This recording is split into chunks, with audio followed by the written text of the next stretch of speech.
Welcome to 365 LOA. How to easily and effectively bring into alignment your thoughts, desires, beliefs, and actions, as well as create a positive parallel environment with those around you and the world as a whole. And now, broadcasting high atop the MacGuffin Towers in exciting Las Vegas, Dr. Richard Nongard and R.J. Banks. Hello, everybody. My name is Rob Banks, and I am grateful to be alive.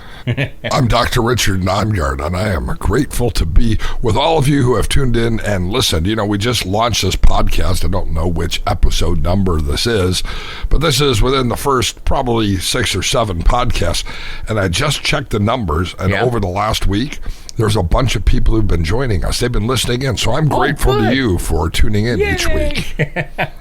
Awesome. Well, thanks, everybody, for tuning in. The reason I'm grateful that people are tuning in is because that means people are learning to live abundantly. They're learning to raise their vibrational level. They're learning to share that abundance with other people. You know, when we wrote that book, Advanced Parallel Programming and the Law of Attraction, by the way, available if you don't have the book yet, go to Amazon. You can get the ebook, you can get the audiobook, you can get the paperback book. It's called Advanced Parallel Programming and the Law of Attraction. I was really honored with the feedback we've gotten from people who have said, hey, I've been able to share the law of attraction with others. So it's not only me who's living abundantly, but the people around me are. And I know this is a really difficult time in life for people. And to be able to share abundance when other people are living in fear, to be able to share abundance when other people are living with a scarcity mindset, to be able to share the resources we have with people who might not be as fortunate as us is really important. And that book is really a how-to guide to show you step by step how to do that. And, you know, gratitude, it's really known as the key to abundance, the key to happiness.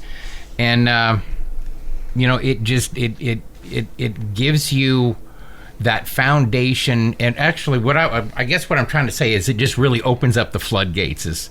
And I hate to say it that way, but that's kind of a lame way of saying it. I don't know. I think it's a great way of saying it. You know, it does. If you're having a challenging time in life right now, sit down for a moment and think of what you're grateful for, not what's wrong or what you don't have or what isn't going right or what you fear. Your mind is probably often dwelling on and focusing on those things, especially if you're listening to the news rather than podcasts.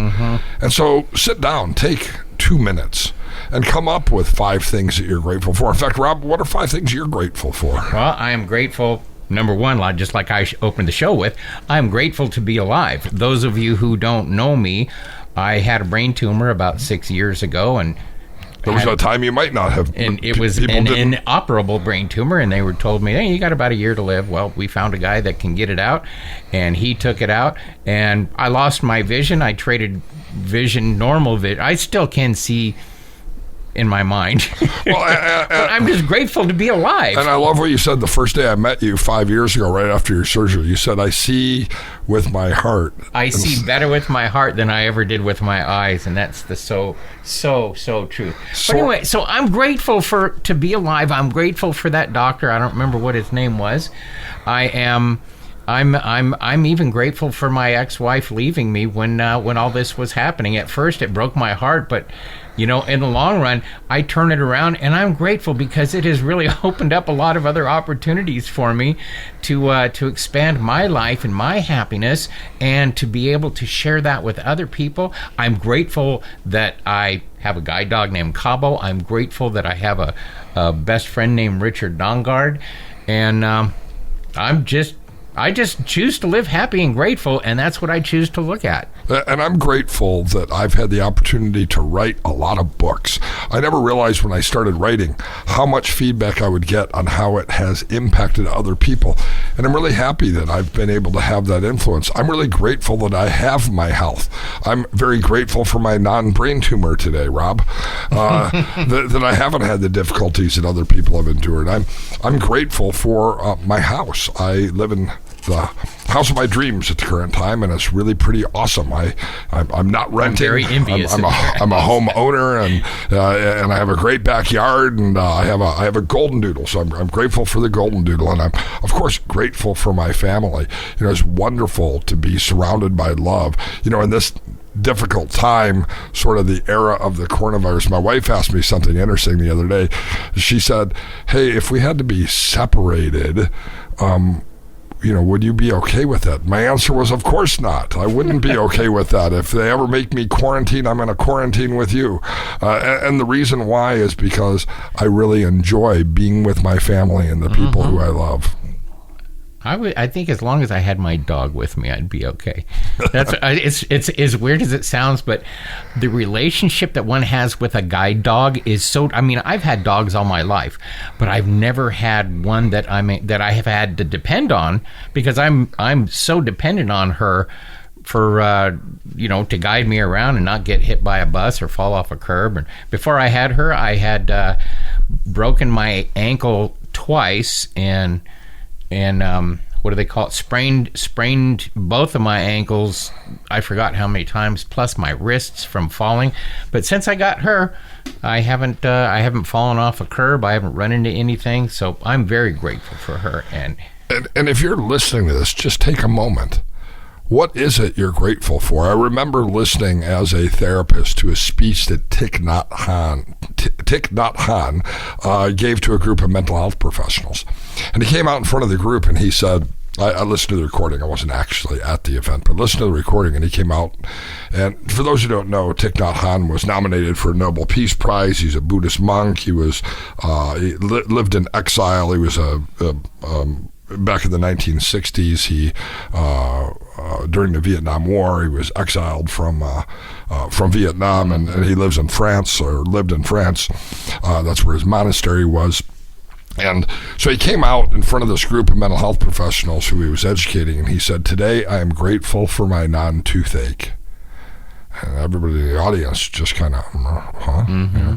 He said, "I am grateful today for my non-toothache." And everyone kind of, what the heck is he talking about here? I'm grateful for my non-toothache. He said, we're so quick to think about what's wrong, and today I woke up, and I am grateful that I don't have a toothache today. That's how I am with headaches. I didn't have a toothache yesterday. I didn't have a toothache last week, and I'm grateful that my teeth are good. And he told a story about when he picks up his tofu to eat with his chopsticks. Mm-hmm. And he says, "I look at my food with a sense of gratitude, and I say to my food, I am grateful for my tofu. Exactly. I'm grateful for my tofu." And it's amazing when we begin to really recognize the role that gratitude plays in helping us to achieve abundance. I was going to tell you when you're talking about that, having gratitude towards all these things. Now, being part Lakota and knowing that, half living in the Lakota tradition. Now, we use cedar, they call them leaves, but you know what cedar looks like, kind of like juniper. But we use cedar leaves kind of as a antibiotic, or that's to keep healing properties. Thank you. I don't know why today I'm having one of those. It's in my head, but it won't come out. So we use it for the healing properties to keep yourself, it boosts your immunity and stuff like that. But before you go out, you find the cedar tree, you bless the tree and you thank the tree, and you tell the tree what you're taking these for, and you explain to the tree that this is for your health and for the health of your family or whatever, and then you thank the tree for it.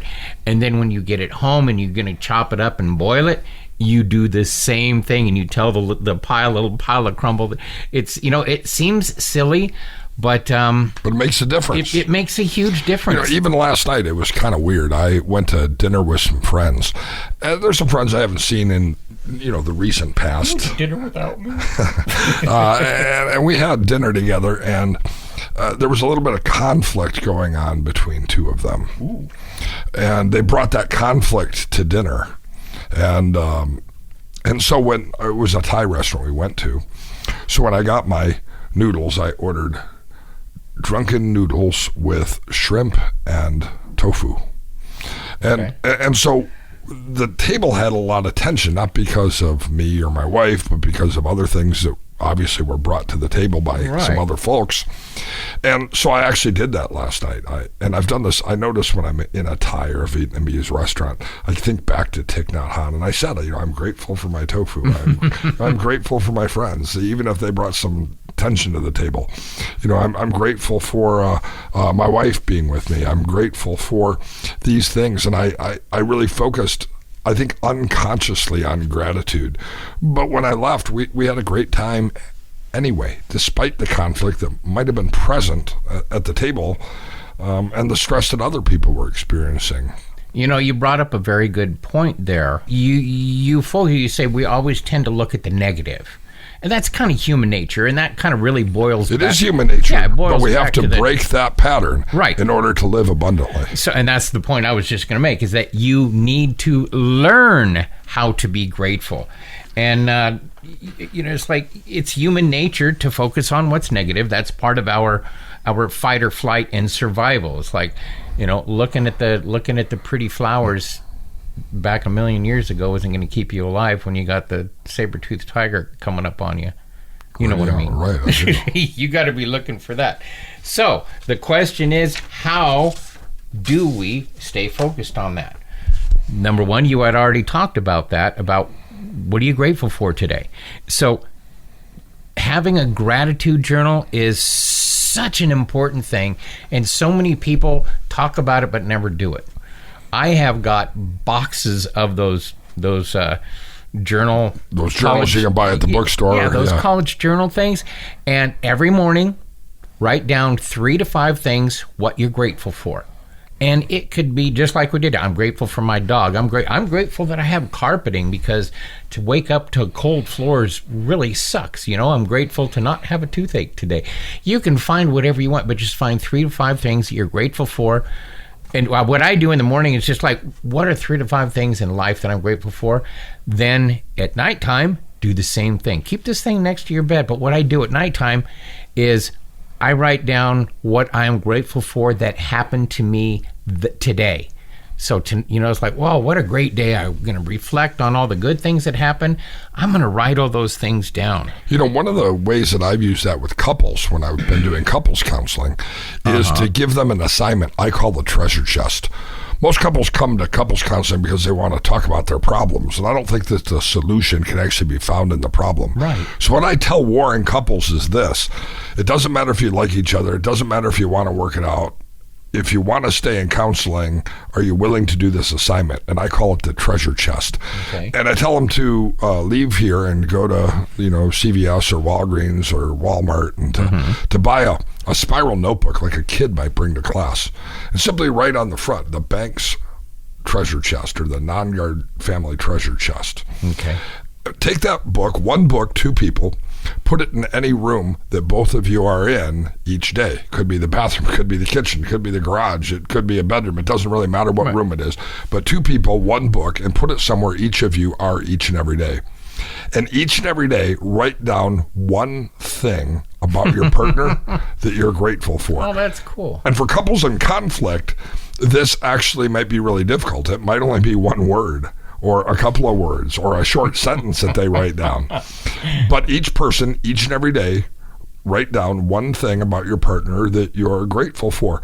And I tell people that what happens is that what they've done after they've done this for a period of time is they've created a collection of, I call them green stamps, right? But only old people understand that. Blue chip stamps.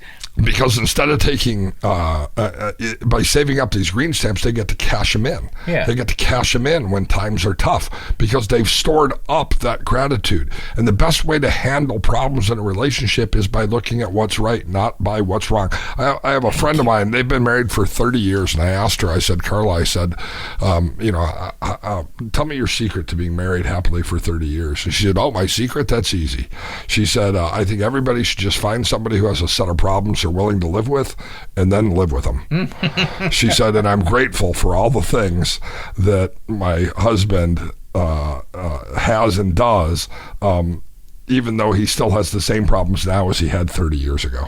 I've heard so many people, there's like so many things that are so cute now at the beginning of a relationship. It's like, 10 years, 20 years, 30 years from now, you're going to. So, staying in line with what we're talking about here, another thing that you can do that I always really push to do to express my gratitude is to show it to somebody else. And, this goes right in line with what you were talking about. When you have that book, your treasure chest book, that's kind of exactly what it is. But I say, yes, do that with your spouse, but also continue and do that when you go to the bank, when you go to the grocery store.